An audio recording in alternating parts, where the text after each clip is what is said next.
जब आपके ये चारों आयाम, आपका भौतिक शरीर, आपका मन, आपकी भावना और मौलिक जीवन ऊर्जाएं एक दिशा में व्यवस्थित हो जाती हैं, जब आप ऐसे हो जाते हैं तो आप जो भी चाहते हैं वो वाकई छोटी उंगली उठाए बिना होता है। आपने ऐसे लोगों के बारे में सुना होगा जो कुछ मांगते हैं और सभी उम्मीदों से परे वो उनके लिए सच हो जाता है। आमतौर पर ऐसा उनके साथ होता है जो श्रद्धा रखते हैं। तो अगर जीवन आपके हिसाब से नहीं चलता तो आप दुखी होते हैं। अगर जीवन आपके हिसाब से चलता है तो आप खुश होते हैं। ये इतना सरल है। जब ये चारों एक दिशा में व्यवस्थित हो जाते हैं तो आप में मनचाही चीज बनाने और प्रकट करने की जबरदस्त क्षमता होगी। आप कई मायनों में ईश्वर होंगे।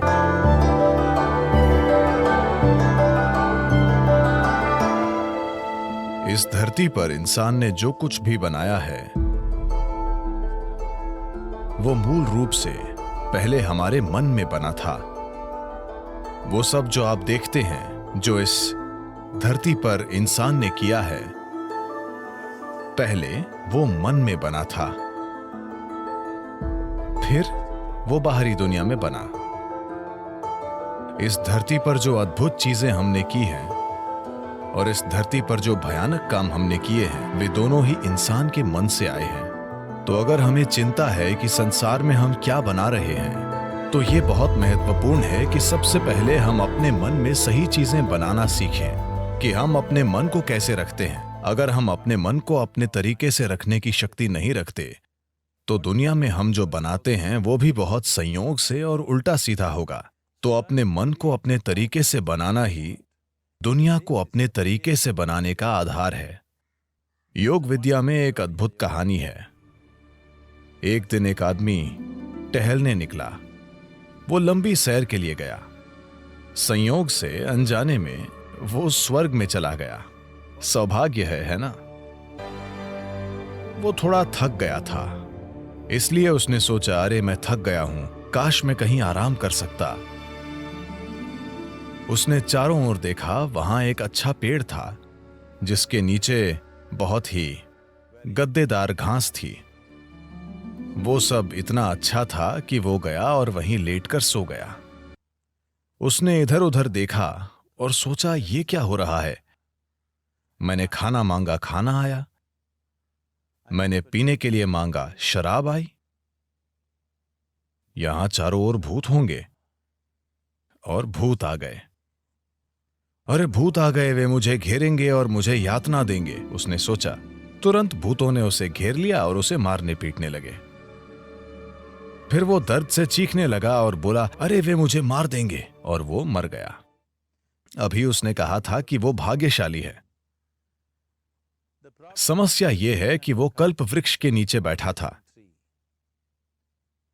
उसने खाना मांगा, खाना आ गया। उसने पीने के लिए कहा, शराब आई। उसने भूतों की बात की, भूत आए। उसने पिटाई मांगी, पिटाई मिली। और उसने मौत मांगी, वो मर गया। अब जंगल में इन कल्प वृक्षों की तलाश में मत जाना। इन दिनों मुश्किल से एक पेड़ दिखता है। एक अच्छे से स्थापित मन, एक मन जो संयुक्ति की स्थिति में होता है, उसे कल्प वृक्ष कहते हैं। अगर आप अपने मन को संगठन के एक निश्चित स्तर तक व्यवस्थित करते हैं तो ये पूरी प्रणाली को व्यवस्थित करता है। आपका शरीर, आपकी भावना, आपकी ऊर्जा, सब कुछ उसी दिशा में व्यवस्थित हो जाती है।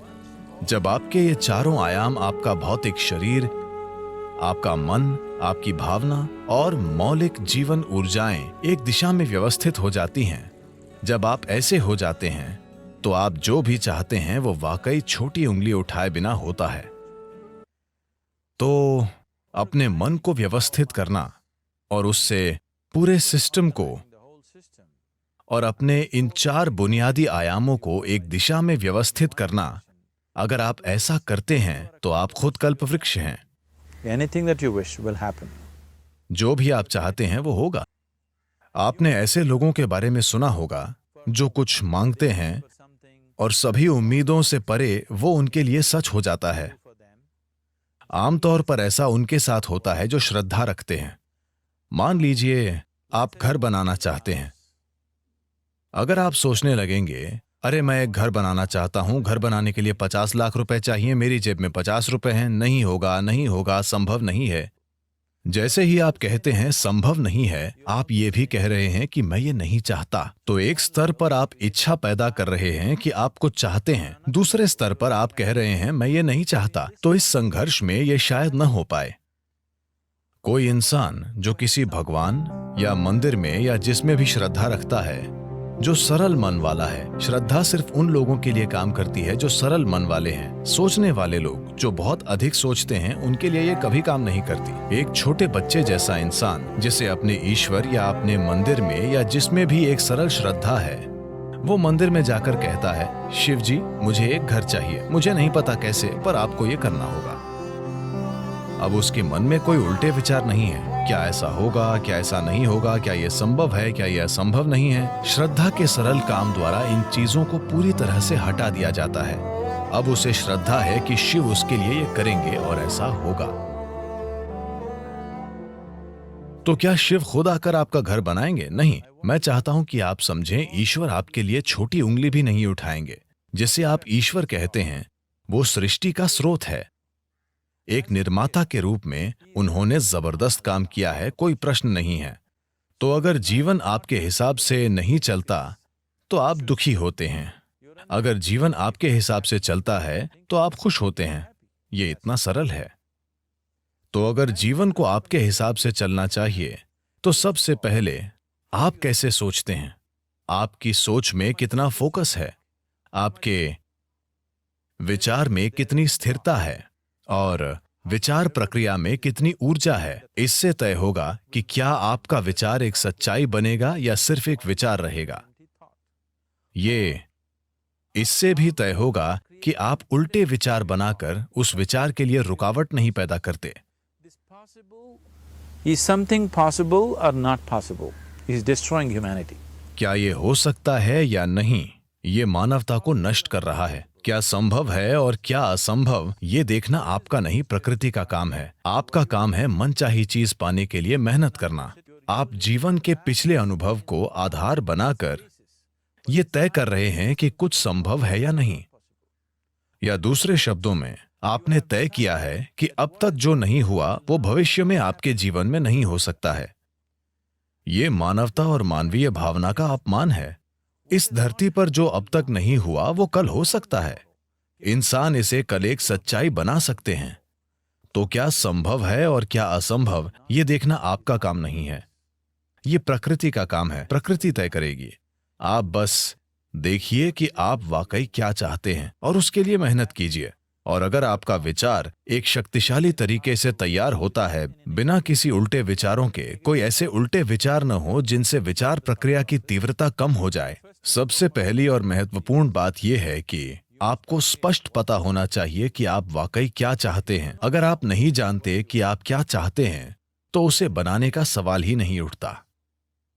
अगर आप ये देखें कि आप वाकई क्या चाहते हैं, तो हर इंसान यही चाहता है। वो खुशी से जीना चाहता है, वो शांति से जीना चाहता है।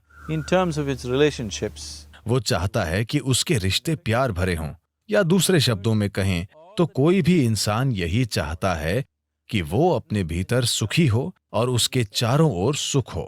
ये सुख अगर हमारे शरीर में होता है तो हम इसे सेहत या सुख कहते हैं। अगर ये हमारे मन में होता है तो हम इसे शांति और खुशी कहते हैं। अगर ये हमारी भावना में होता है तो हम प्यार और करुणा कहते हैं। अगर ये हमारी ऊर्जा में होता है तो हम इसे आनंद और परमानंद कहते हैं। यही एक इंसान की तलाश है। चाहे वो काम करने अपने ऑफिस जा रहा है, वो पैसा कमाना चाहता है, करियर बनाना चाहता है, परिवार बनाए, वो बार में बैठे या मंदिर में बैठे, वो तब भी उसी चीज की तलाश में है। तो आपको यही करने की जरूरत है कि अपने और अपने आसपास के लोगों के लिए एक शांतिपूर्ण, आनंदमय और प्रेमपूर्ण दुनिया बनाने के लिए प्रतिबद्ध हो जाएं।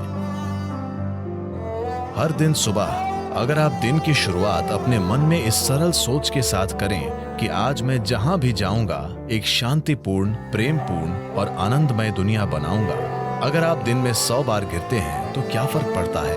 एक प्रतिबद्ध आदमी के लिए विफलता जैसा कुछ नहीं होता। अगर वो 100 बार गिरता है तो 100 सबक सीखने को मिलते हैं।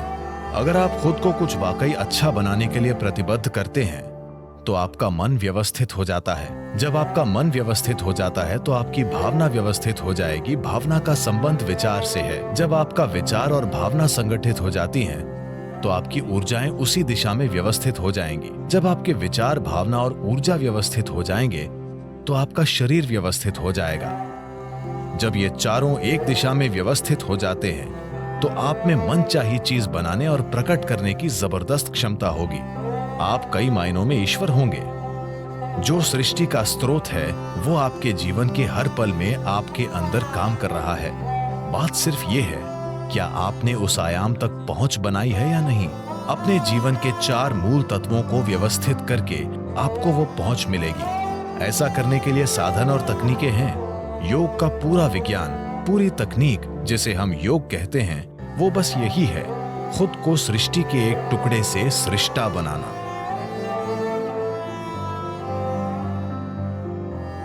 ये मेरी इच्छा और मेरा आशीर्वाद है कि दुनिया में हर इंसान को अपने भीतर सृजन के स्रोत तक पहुंचो, ताकि वो रचनाकार की तरह यहां काम कर सके, न कि सिर्फ एक रचना के रूप में।